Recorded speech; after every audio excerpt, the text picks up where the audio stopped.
Seja muito bem-vindo à nossa aula de revisão sobre a disciplina de ética para o concurso de técnico do Ministério Público do Rio Grande do Sul.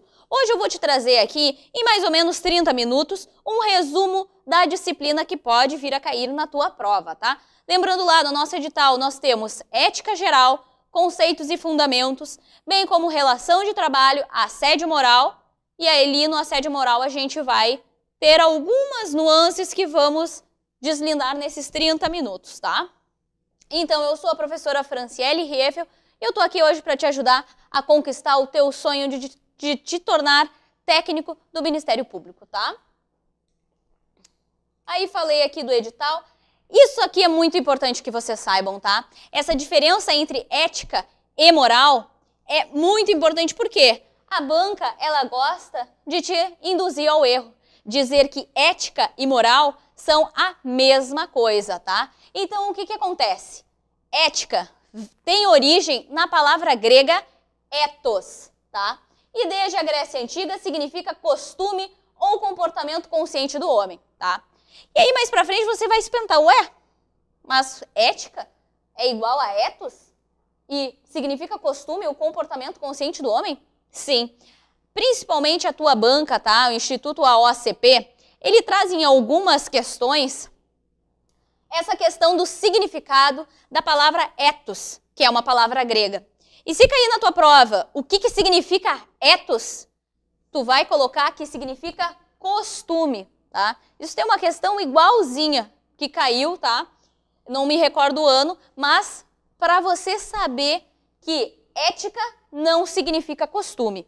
Ética tem origem na palavra grega ethos. E ethos significa costume, tá? Grava isso, anota no teu caderno, tá? Isso pode cair na tua prova e é assim, um pega-ratão forte. Porque ética e moral, a gente tem esse costume de achar que ética e moral são a mesma coisa, né? A sociedade em si, as pessoas que não têm essa informação mais técnica, consideram, é uma atitude moral, porque é certa, né? E não, moral, ela tem essa significação diferente da ética, mas podem ser que uma atitude seja moral e pode ser ética, ou uma atitude pode ser moral e antiética, tá? E mais pra frente vocês vão entender, eu vou explicar direitinho o que significa moral, tá? E a tua prova, eu acredito que ela vai girar em torno dessas duas conceituações dentro da disciplina de ética, né? Que é a diferença entre ética e moral.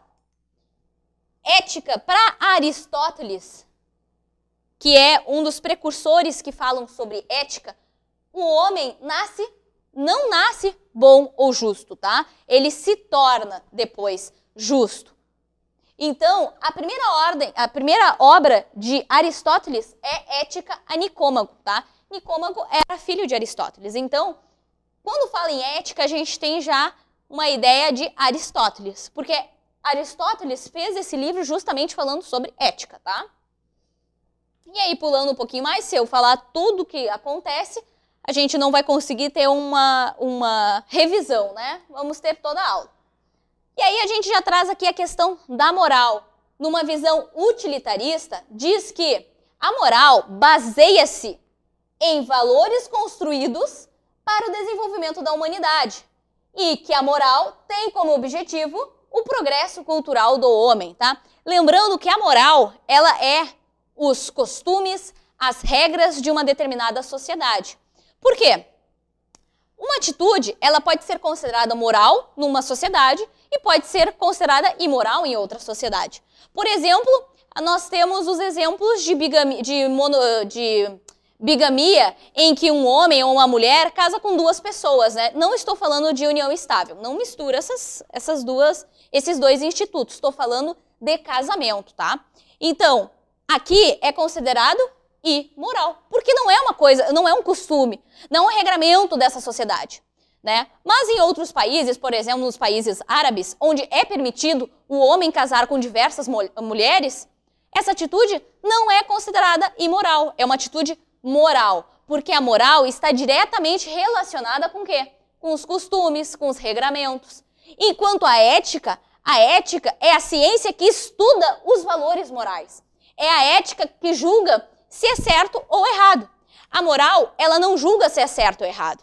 Ela julga se aquela conduta da pessoa está de acordo com os regramentos da sociedade, tá? Então, não mistura.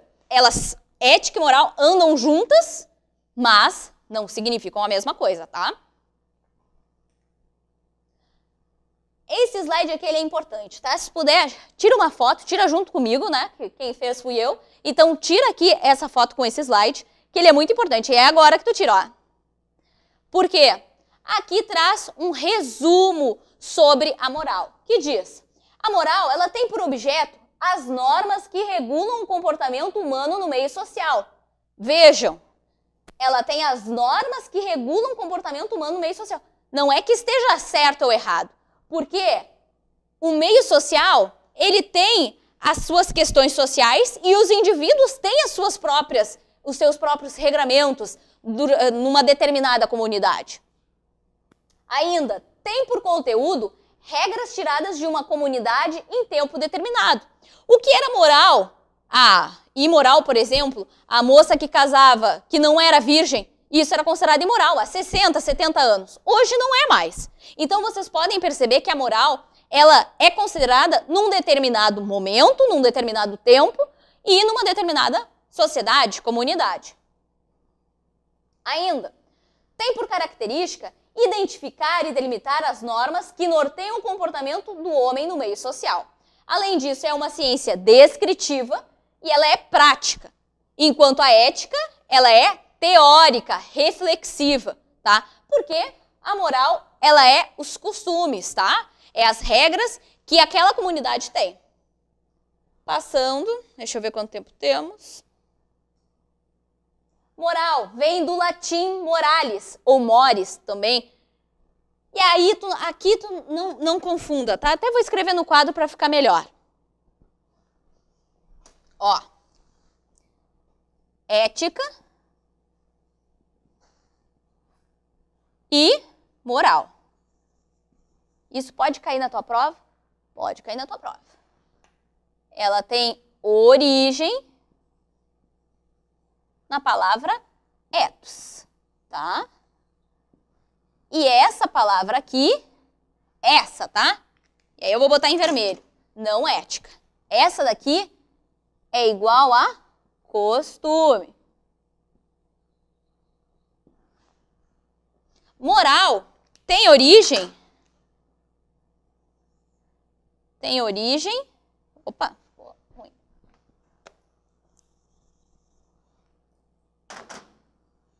Tem origem no latim,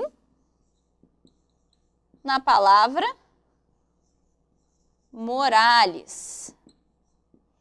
É um S aqui, tá? Ou mores, né? Enfim. E a moral, ela é relativa a costumes.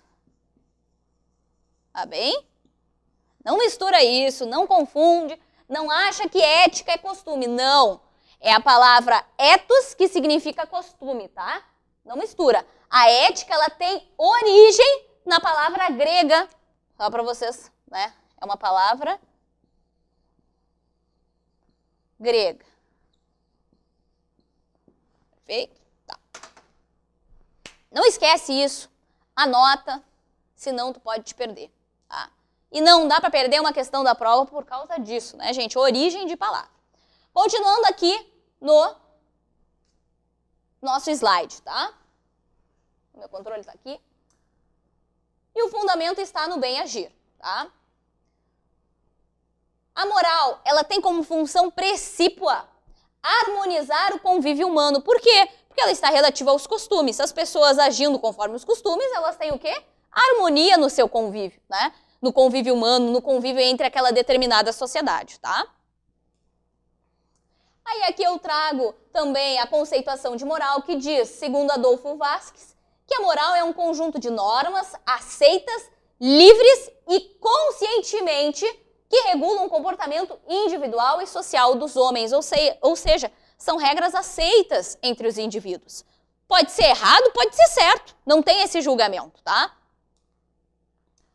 Outra conceituação que fala, que é do autor Eduardo Garcia, que diz que moralidade é o conjunto de regras de comportamento e formas de vida através das quais tende o homem a realizar o valor do bem, tá? Essa daqui eu acho que é uma ótima conceituação e eu gostaria que tu anotasse isso no teu caderno, tá?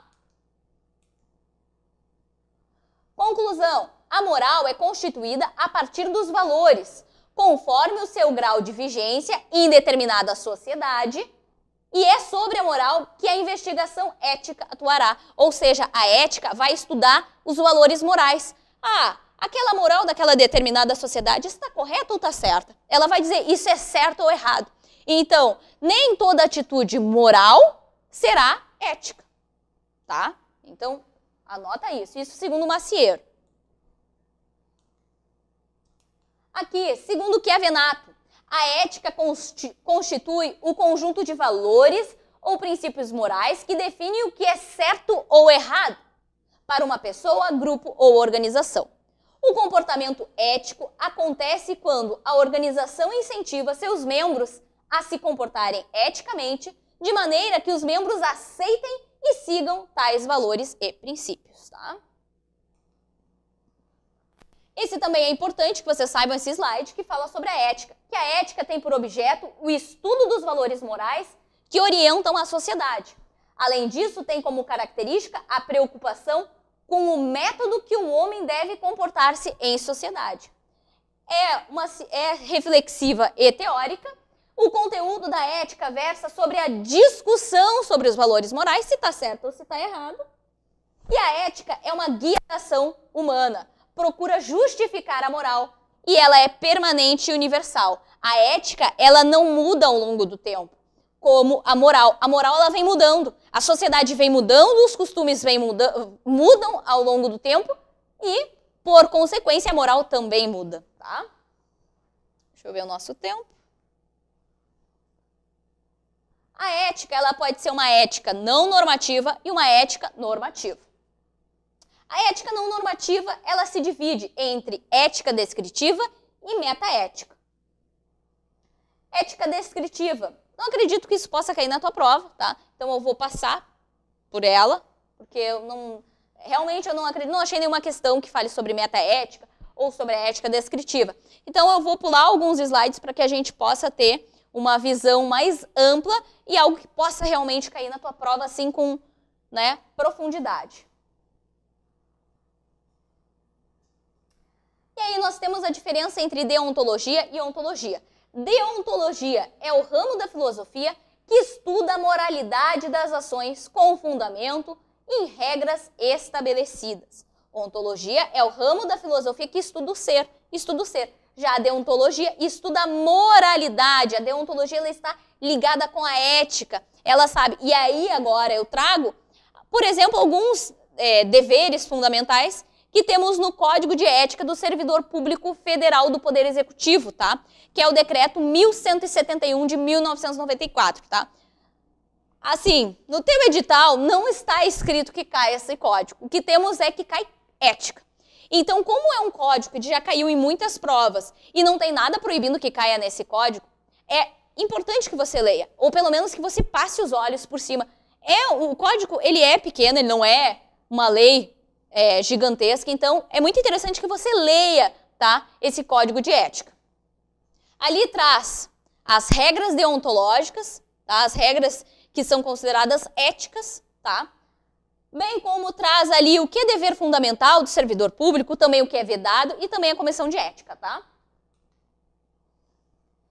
E aí a gente adentra na ética profissional, que é a ética que deve haver nas relações de trabalho ou dentro da empresa que exerce uma atividade econômica, tá? E aí a ética geral, na tua prova que pode cair ali, é a diferença entre ética e moral.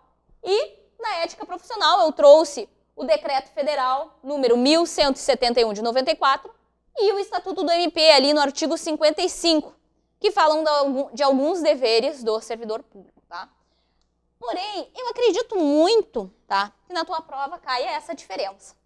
Porque, assim, as pessoas normalmente elas não sabem essa diferença entre ética e moral. Elas acham que é tudo a mesma coisa, que a moral é uma coisa correta, né?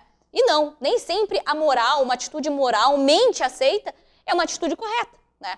Agora, uma atitude que é ética, ela é considerada uma atitude correta, uma atitude que corresponde ao bem comum, tá?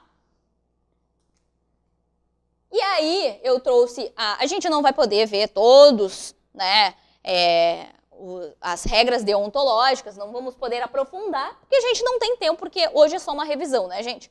Mas fica aí o aviso que você precisa ler esse código, pelo menos para tu ter uma ideia, né? Até porque esse código, ele serve como base para outros códigos de ética ou de conduta, tá? Se vocês observarem, por exemplo, nós temos aqui o código de conduta dos servidores municipais do município de Canoas, é muito parecido com esse código de ética.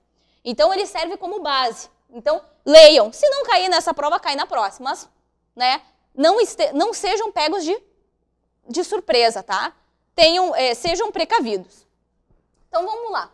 No decreto, ele é dividido nesse sentido aqui. A seção 1 fala que o Código de Ética, decreto 1171, tá? Ele institui o Código de Ética Profissional do Servidor Público Civil do Poder Executivo, tá? E aí fala, a seção 1 fala das regras deontológicas, a seção 2 fala dos principais deveres do servidor público, a seção 3 das vedações ao servidor público, o que ele não deve fazer, e o capítulo 2 fala das comissões de ética, tá? Inclusive, tem um dos artigos que fala que o servidor público ele deve se vestir de forma adequada, né? E isso já foi objeto de prova, tá? Continuando. Só para vocês verem, a gente não vai conseguir, porque assim, para um tempo, para uma revisão de 30 minutos, fica complicado, mas só para vocês verem. São regras deontológicas, o quê? 1. A dignidade, o decoro, o zelo, a eficácia e a consciência dos princípios morais são primados maiores que devem nortear o servidor público, seja no exercício do cargo ou função ou fora dele, já que refletirá o exercício da vocação do próprio poder estatal. Seus atos, comportamentos e atitudes serão direcionados para a preservação da honra e da tradição dos serviços públicos, tá? Então, todas essas regras, elas são regras gerais. Quando você olhar, se você tiver alguma dúvida, você pode me mandar um direct ou qualquer coisa que você tiver dúvida quanto à aula, você pode me mandar. E aí vocês vão observar. São regras gerais. 2. O servidor público não poderá jamais desprezar. E olha só, se o examinador está com a maldade, ele vai olhar para esse código e ele vai dizer assim, nossa, eu vou pegar esses incisos. Por quê? Traz as palavras jamais. No concurso, todo concurseiro sabe que as palavras exceto, nunca, jamais, são extremamente importantes, porque alguma coisa tem ali. Alguma coisa está errada. Porque dificilmente isso existe num código, né? Nunca, exceto, jamais. Mas aqui, no Código de Ética, o decreto 1171 traz. E ele diz o quê? O servidor público não poderá jamais desprezar o elemento ético de sua conduta. Assim, não terá que decidir somente entre o legal e o ilegal, o justo e o injusto, o conveniente e o inconveniente, o oportuno e o inoportuno, mas principalmente entre o honesto e o desonesto, consoante as regras contidas no artigo 37, caput e parágrafo 4º da Constituição Federal. Aqui o artigo 34 fala ali do LIMP, né? Legalidade, legalidade, igualdade, moralidade, publicidade e eficiência. Então aqui, nós temos aqui, traz os princípios também da administração pública, tá? E aí a gente vai ter que pular algumas partes, né? Aqui não tem nada de informação assim contida, mas vocês podem... Aqui eu sistematizei o código, tá? Aqui fala dos deveres, né, fundamentais do servidor público, que nós, pelo tempo, não poderemos ver.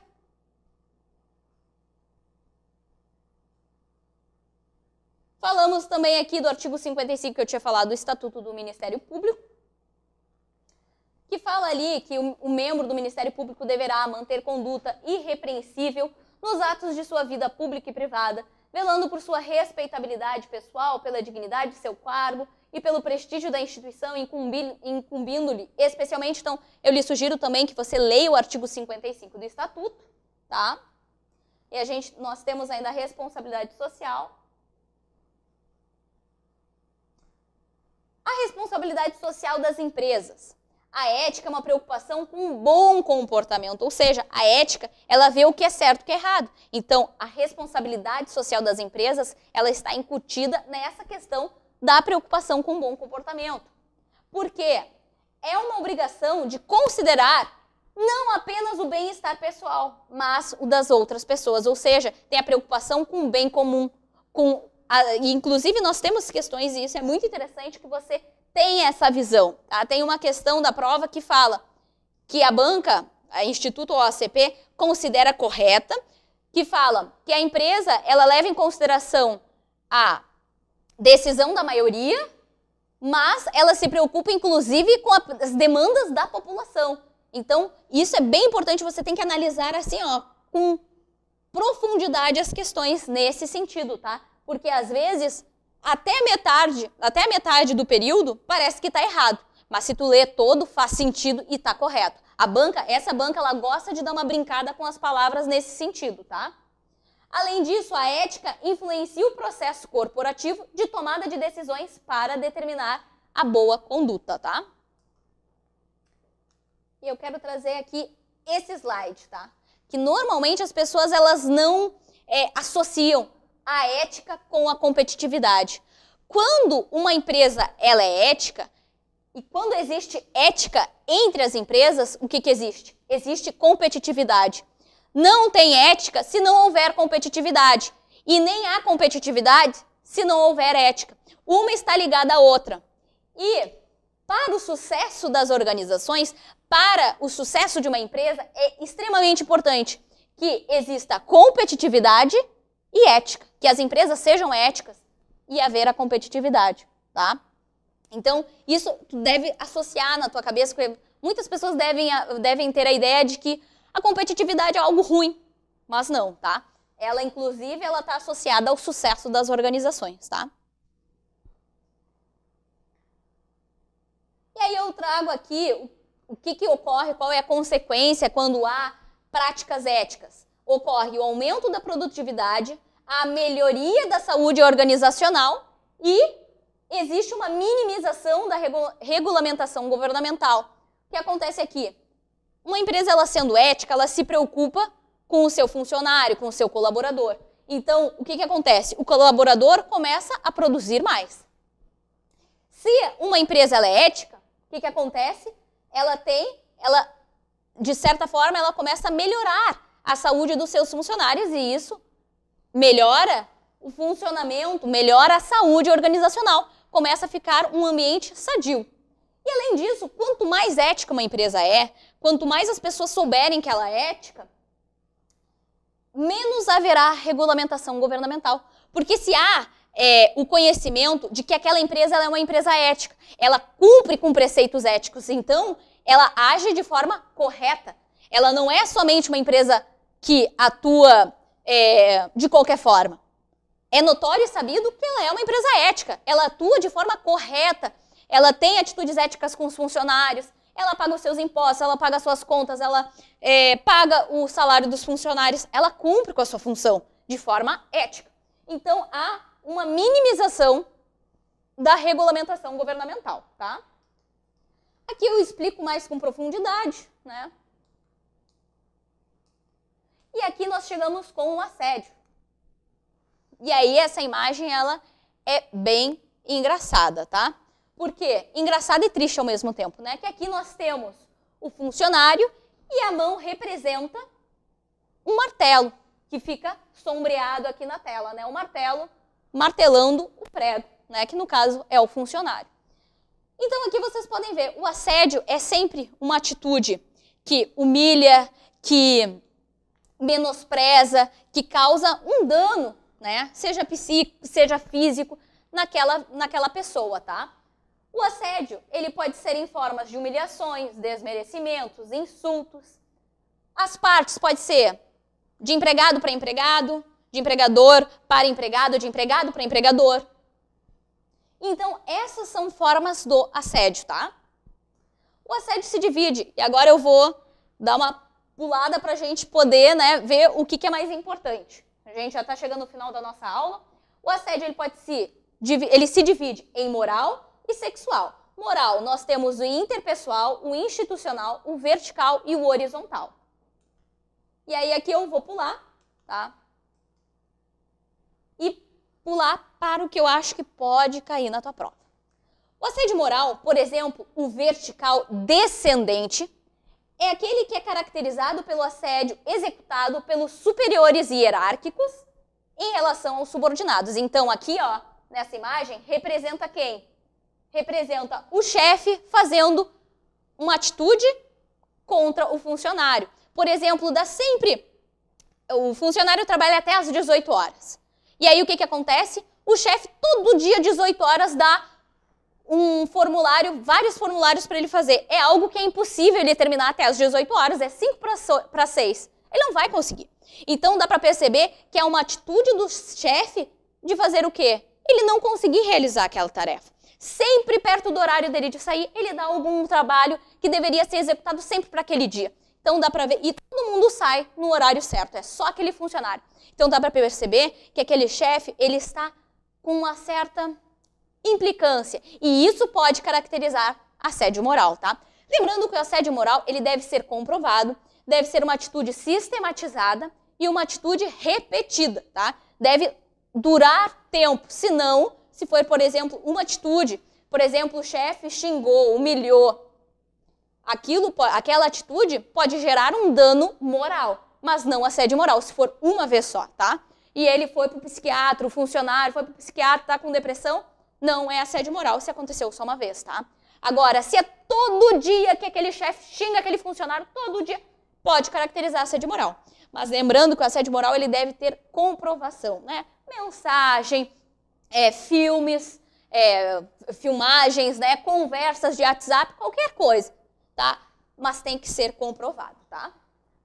Aí aqui, o vertical descendente, não esquece, tá? Que nós temos o vertical descendente e o ascendente. Quando fala descendente, o assédio moral que está ali, o descendente é o quê? É o de baixo, é o subordinado que está sofrendo assédio moral. Quando fala que é assédio moral vertical ascendente, é o assédio moral dos subordinados contra o chefe, contra o superior hierárquico. Por exemplo, é uma instituição grande e troca aquele chefe e aqueles funcionários não gostam daquele chefe, aquele diretor. Aí o que acontece? Eles começam a sabotar aquele diretor, não fazem as atividades, dão um jeito de errar, né, para prejudicar aquele chefe. Então, isso se chama assédio moral ascendente e também depende de comprovação, tá, gente? E temos, por último, o assédio moral horizontal, que é o assédio que ocorre entre os colegas de trabalho.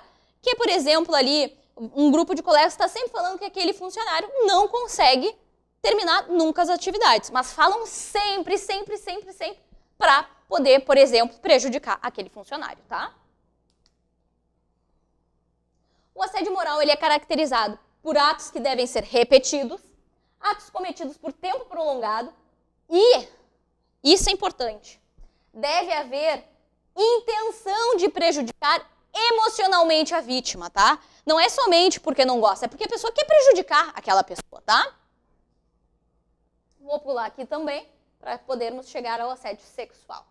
O assédio sexual, ele é crime, ele está tipificado no artigo 216-A do Código Penal e diz que assédio sexual é constranger alguém com o intuito de obter vantagem ou favorecimento sexual, prevalecendo-se o agente da sua condição de superior hierárquico ou ascendência inerentes ao exercício de emprego, cargo ou função.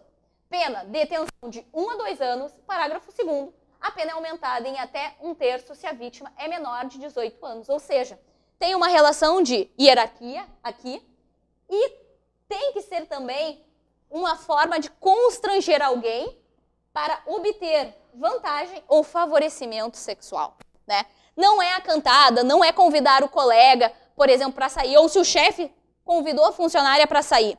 Isso não configura assédio sexual. O que configura o assédio sexual é essa questão de constranger alguém, de estar ali, largar, por exemplo, falar, convida aquela pessoa, ela não aceitou, que é o direito da pessoa não aceitar sair, e aí o que acontece? Aquele chefe começa a falar para as outras pessoas, porque se as pessoas não fazem o que eu quero, elas são demitidas aqui da empresa, elas não se mantêm. Então aqui pode configurar um assédio sexual.